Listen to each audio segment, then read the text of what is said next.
Nega ferritin organizmda yaxshi o'zlashtirilmaydi? Ferritin 30, ferritin 25, ferritin 18. Laboratoriya sizga hammasi me'yorda, ferritin 22 deyishi mumkin. Lekin o'zingizni haqiqatan ham yaxshi his qilyapsizmi? Ko'pchilikning javobi yo'q. Chunki tahlil natijalari va insonning haqiqiy ahvoli har doim ham bir xil bo'lavermaydi. Mutaxassislar fikricha, ferritin darajasi kamida 70 bo'lishi, eng maqbul ko'rsatkich esa 120 atrofida bo'lishi maqsadga muvofiq. Afsuski, bu kabi ko'rsatkichlar hozirgi kunda kam uchratamiz. Har ikkinchi bemor ayol deyarli bir xil muammo va bir xil savollar bilan murojaat qilmoqda. Ferritin past, demak temir yetishmaydi. Demak temir preparatlarini ichish kerak.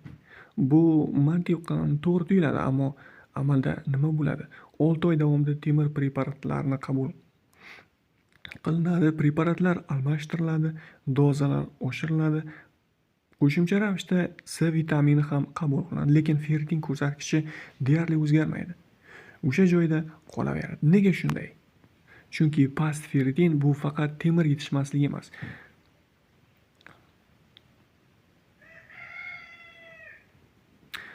Dasturimizga keladigan ko'plab bemorlarning tahlillarini ko'rganimizda deyarli bir xil manzaraga duch kelamiz.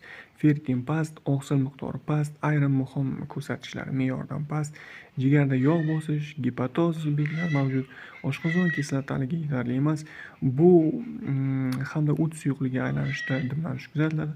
Bu alohida temir kamligi muammosi emas. Temir tabiatda ikki xil shaklda uchraydi.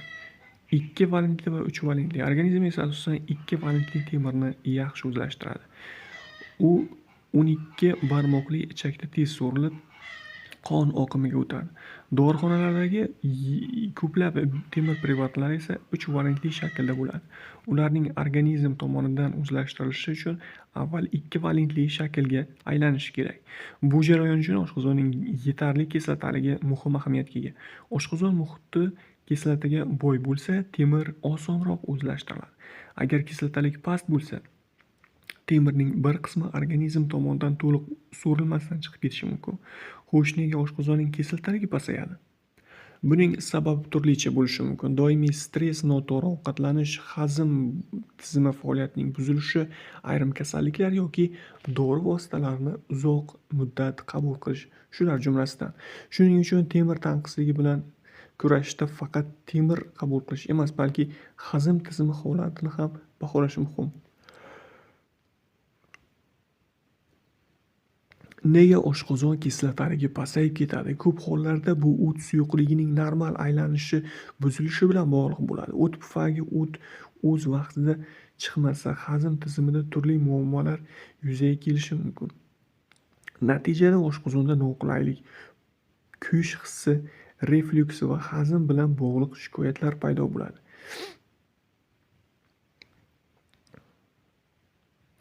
Mana bu esa zanjir deyiladi. O't aylanishi buziladi, oshqozon faoliyati izdan chiqadi, temirning o'zlashtirilishi yomonlashadi, ferritin pastligicha qolaveradi. Shuning uchun temir tanqisligi bilan ishlashda faqat temir preparatlarini qabul qilishning o'zi yetarli emas. Avvalo hazm tizimi faoliyatini yaxshilash, o't aylanishi me'yorlashtirish, organizmda tomirning tabiiy o'zlashtirilishi uchun sharoit yaratish muhim. Shundan keyin ratsionga gem, ya'ni temirga boy mahsulotlar qo'shiladi. Qo'y go'shti, mol go'shti, ot go'shti. Zarur holatlarda esa yaxshi o'zlashtiriladigan temir preparatlari tavsiya etiladi. To'g'ri yondashuv bilan ferritin ko'rsatkichlari asta-sekin o'sib